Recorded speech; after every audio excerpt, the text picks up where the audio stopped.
Hi there, my name's Keaton, but I also go by D. Marine as a screen name online, and I'm playing the part of Johnny Jadine in the upcoming audio drama, The Purgatorians.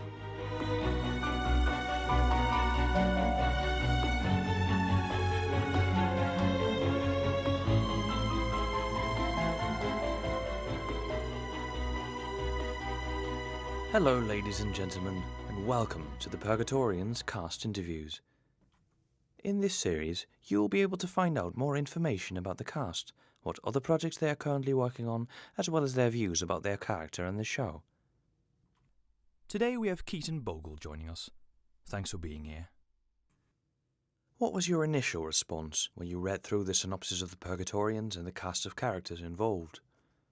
So, my first thoughts on The Purgatorians, its cast listing, the plot synopsis, etc., was, wow, what the hell is this? It looks huge. I saw it, and I saw that there were like 50 characters or something, 30 to 50, I think. Somewhere in that number. I'm pretty close. I'm ballparking it.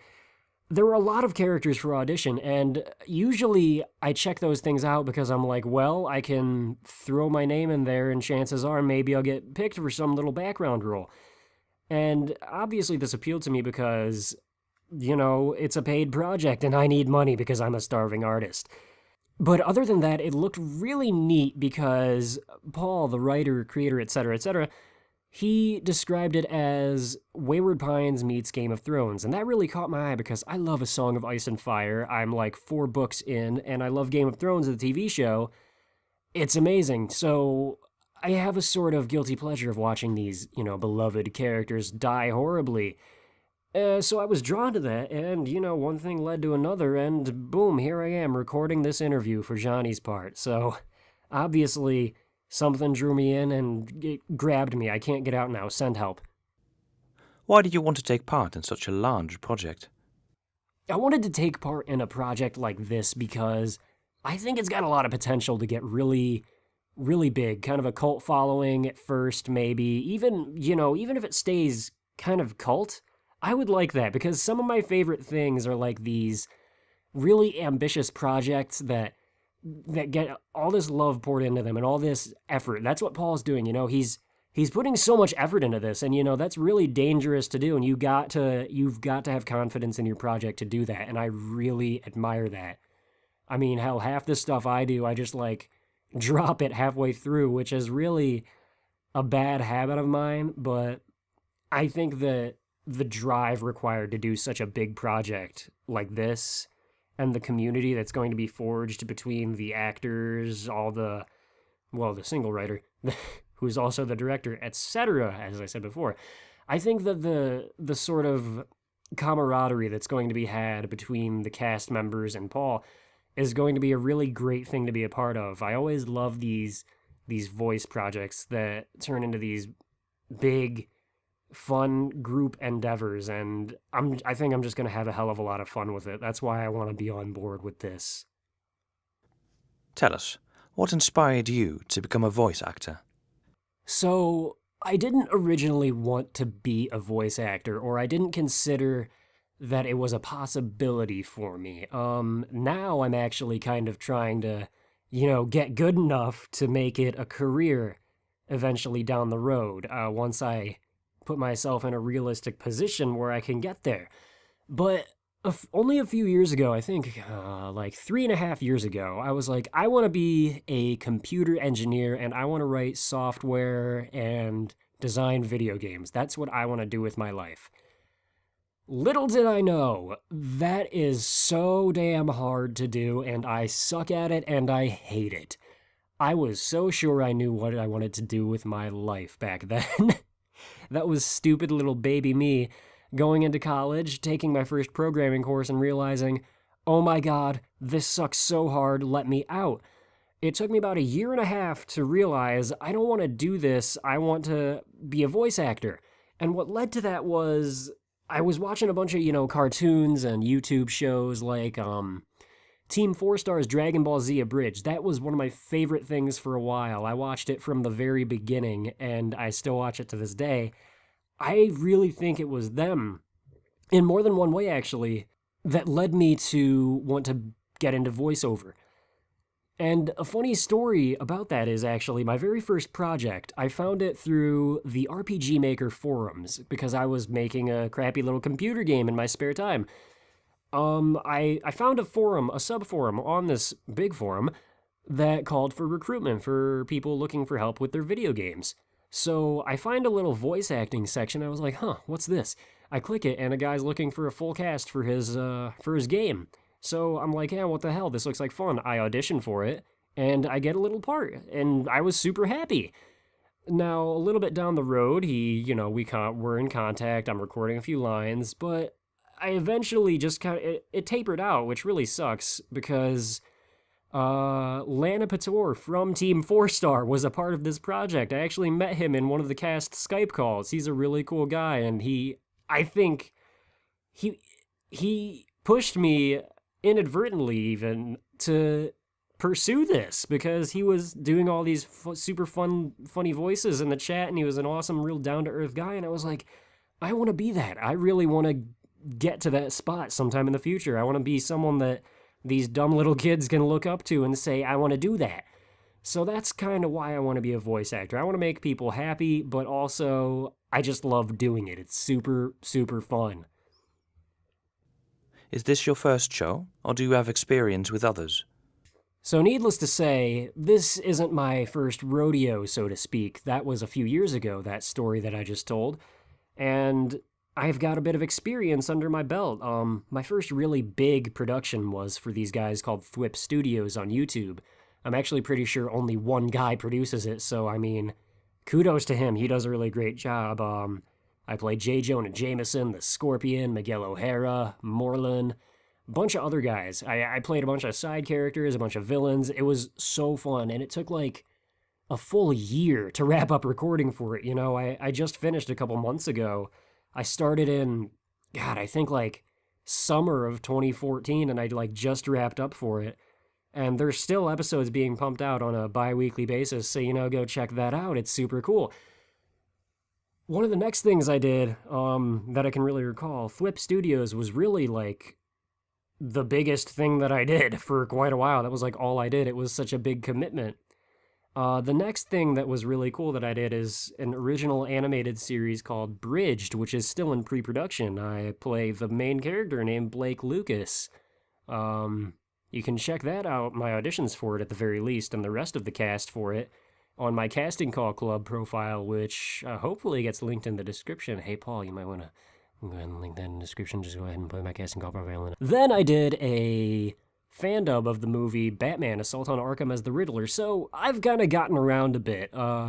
There's also countless tiny little tiddlywinks that I've done in between here and there, but for the most part, those are the big ones I've done, and this is going to be, I believe, the biggest thing that I have done by far, because holy crap, it is huge. I've read the scripts, Paul. They're very big. This is going to be fun. What separates this show from the others you have done? The thing that separates this show from everything else I've done is basically the sheer size of it and the dedication that it's going to take to, keep it running. I think Paul has that dedication. It's so massive, and like, it's one of the few things that I've done where the cast has like all this input as to what can happen. I think that Paul asked us in a previous email, he's like, hey, shoot me some suggestions. Do you want your character to die? How do you want your character to die? Do you think this twist would be good? Do you think this is a good idea? Send me ideas. We have this level of creative freedom that I don't think I've ever had with any other project, and I think that really sets this show apart from others. How much input do you have in the show? And does the creator of the show keep you informed about the decisions being made? As a cast, we have a huge amount of input in this show. We're allowed to, make all sorts of suggestions, which is super awesome because Paul is like, he takes all these into consideration, even suggestions regarding like the production aspects of the show, like what websites he wants to use for this and that, and should I do this for YouTube, and etc. And it's really a nice breath of fresh air to kind of have this level of input in a show. It's super awesome, I think. And we're really, I think we're really well informed of all the decisions that are being made, almost too well informed. Paul sends us so many emails and he apologizes so much for it, but I'm really glad for that.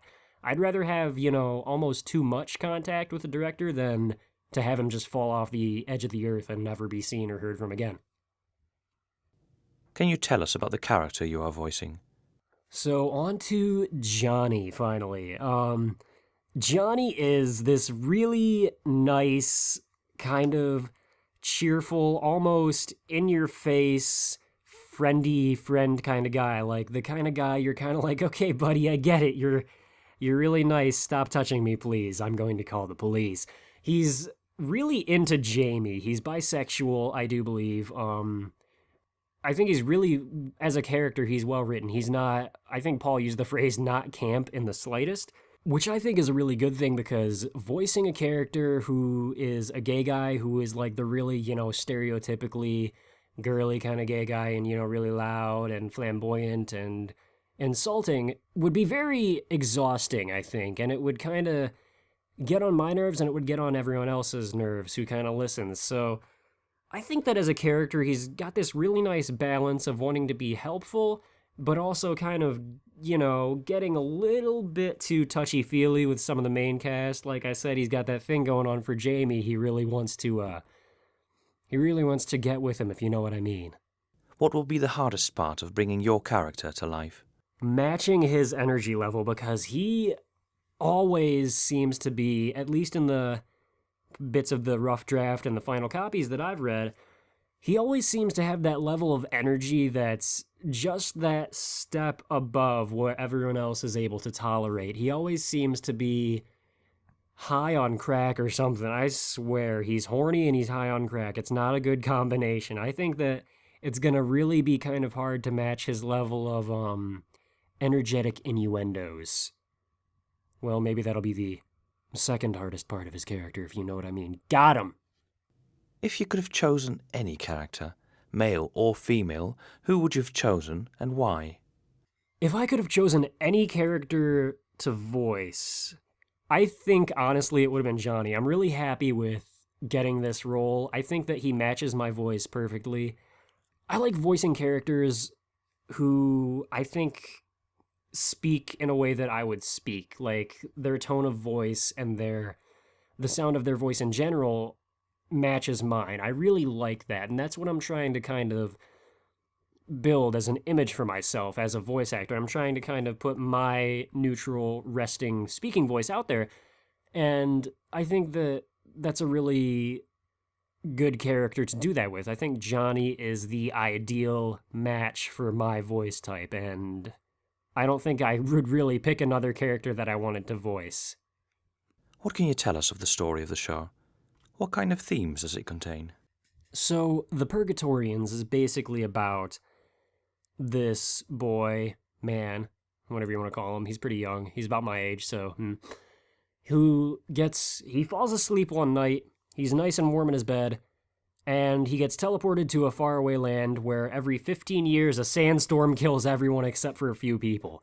So he is not in the best of situations.